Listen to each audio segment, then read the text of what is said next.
சித்தமெல்லாம் நிறைந்த சித்தர்கள் வரிசையில் நாம் இன்று பார்க்க போவது விபூதி சுந்தர சித்தர். சுமார் 500 வருடங்களுக்கு முன்பு அம்பாசமுத்திரம் பகுதியில் உள்ள ஒரு கிராமத்தில் வேளாளர் மரபில் தோன்றியவர் இந்த சித்தர்.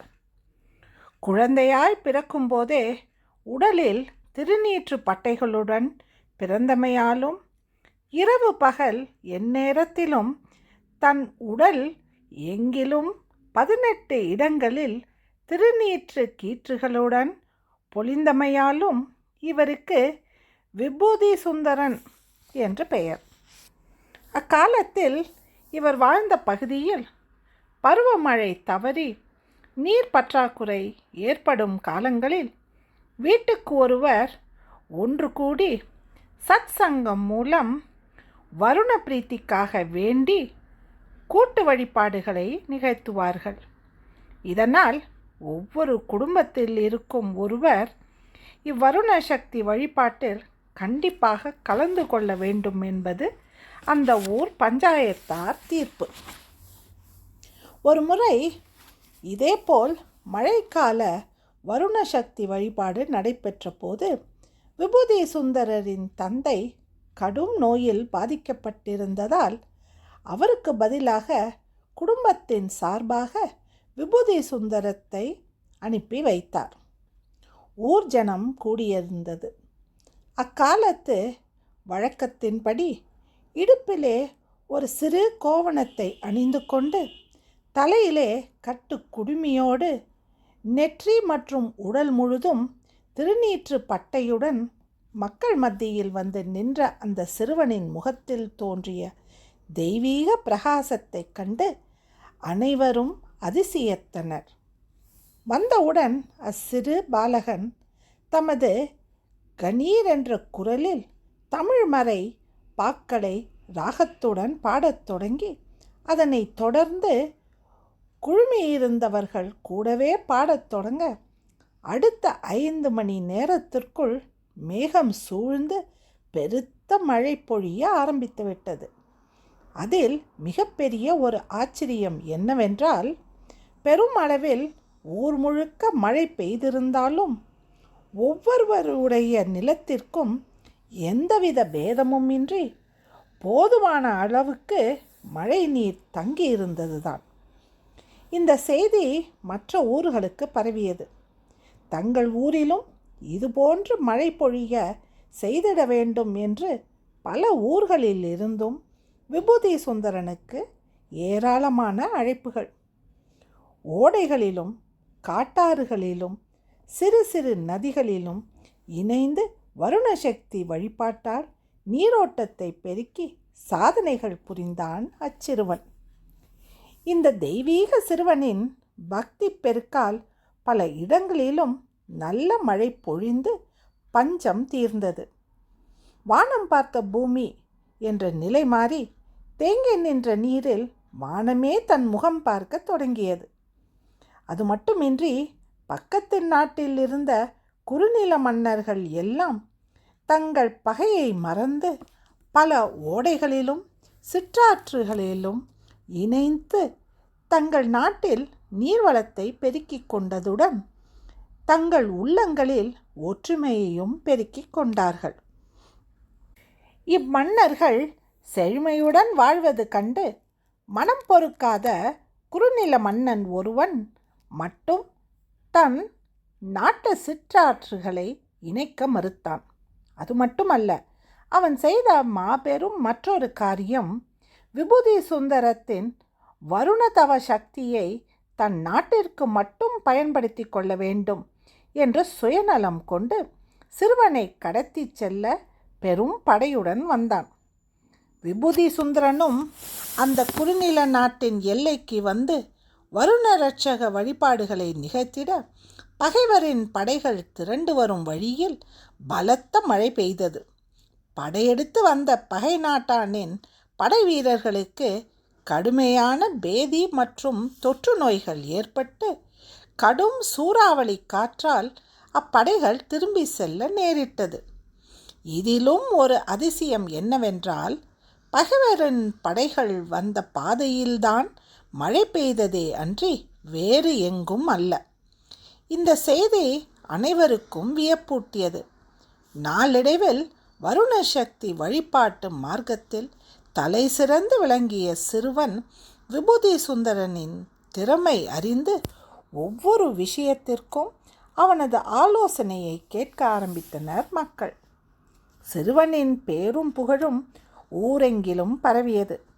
அவனது அரிய யோசனையின்படி சின்ன சின்ன சதுரமாயிருக்கும் தங்கள் நிலங்களை எல்லாம் ஒன்று சேர்த்து பெரிய நிலமாக்கி உழுது பயிரிட்டு அவரவருக்கு வேண்டிய விளைச்சல் பங்கை மட்டும் எடுத்துக்கொண்டு மிச்சத்தை கோயில்களுக்கும் நாட்டின் தானிய களஞ்சியத்திற்கும் தானமாக கொடுப்பது என்கின்ற கொள்கையை மக்கள் உடனடியாக ஏற்று அதன்படி நடக்க அந்த குறுநில நாட்டின் விளைச்சல் 6 மாதத்தில் பல மடங்கு பெருகியது. இதனால் எண்ணற்ற ஆலய திருப்பணிகள் நடந்தன.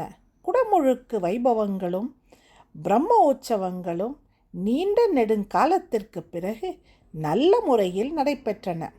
நெற்களஞ்சியங்கள் நிரம்பி வழிந்தன.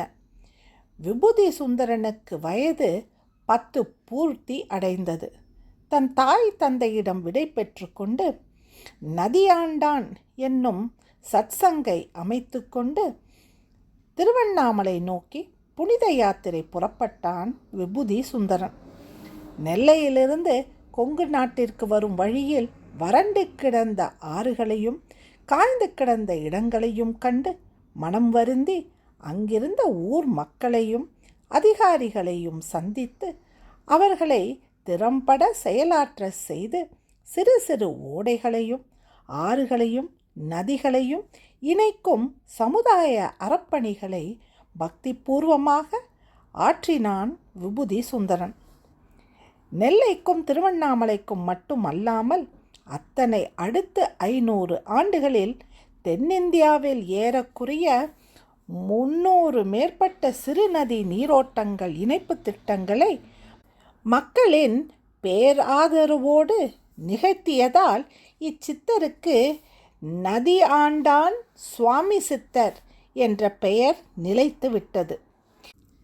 இந்த சித்தரின் நதி நீரோட்டம் சீரமைப்பு ஆன்ம இயக்கத்தால் பல காட்டாறுகள் மலை நதிகள் எல்லாம் சமுதாய நதிகளாக வடிவம் பெற்றன.